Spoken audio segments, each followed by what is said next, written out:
ഗുണ്ടകൾ വിളയാടുന്നു, പോലീസുകാർക്ക് പോലും രക്ഷയില്ല. നഗരങ്ങളിൽ ഗുണ്ടകളുടെ വിളയാട്ടം പതിവായി മാറുമ്പോൾ പോലീസുകാർക്ക് രക്ഷയില്ലാത്ത അവസ്ഥയായിരിക്കുകയാണ്. നാട്ടുകാരുടെ രക്ഷകരാവേണ്ട പോലീസുകാർക്ക് നേരെയുള്ള ആക്രമണങ്ങൾ ഏറി വരികയാണ്. അടുത്തിടെയായി ഇന്നലെ രാത്രി കോട്ടയം ഏറ്റുമാനൂരിൽ തട്ടുകടയിലുണ്ടായ സംഘർഷവും അക്രമം ചോദ്യം ചെയ്ത പോലീസുകാരന് മർദ്ദനമേറ്റതും ഉദ്യോഗസ്ഥൻ മരിച്ചതുമെല്ലാം തന്നെ പോലീസ് സേനയിൽ ചർച്ചയായി മാറിയിരിക്കുകയാണ്. വടിവാളും കത്തിയുമായി നിൽക്കുന്ന ഗുണ്ടകൾക്ക് മുന്നിലേക്ക് ലാത്തിയുമായി ചെല്ലുന്ന പോലീസുകാരനും ഒരു മനുഷ്യനല്ലേ? കുത്തോ വെട്ടോ കൊണ്ടാൽ ചോര ചീന്തുമെന്ന ഭയം അവർക്കും കാണില്ലേ? ഇതുതന്നെയാണ് ഗുണ്ടകളുടെയും ധൈര്യം. ഗുണ്ടാക്രമണങ്ങൾ പതിവായിരിക്കുന്ന സാഹചര്യത്തിൽ ഗുണ്ടകളെ അമർച്ച ചെയ്യാൻ പ്രത്യേക നടപടികൾ വരും ദിവസങ്ങളിൽ ഉണ്ടാകാൻ സാധ്യതയുണ്ട്. MC റോഡിൽ തെള്ളകത്തുള്ള തട്ടുകടയിൽ പുലർച്ചെ 1 മണിയോടെയാണ് അക്രമം ഉണ്ടായത്.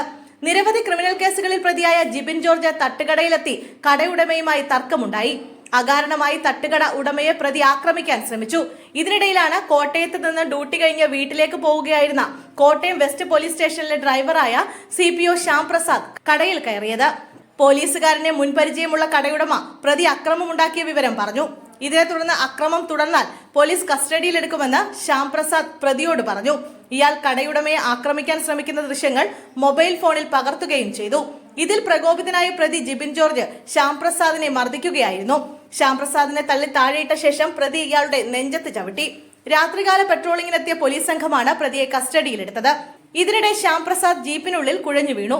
അമിതമായ ആന്തരിക രക്തസ്രാവം ഉണ്ടായതിനെ തുടർന്ന് അത്യാഹിത വിഭാഗത്തിൽ പ്രവേശിപ്പിച്ച ശ്യാം പ്രസാദ് ചികിത്സയിലിരിക്കെ പുലർച്ചെ 2:30 മരിച്ചു.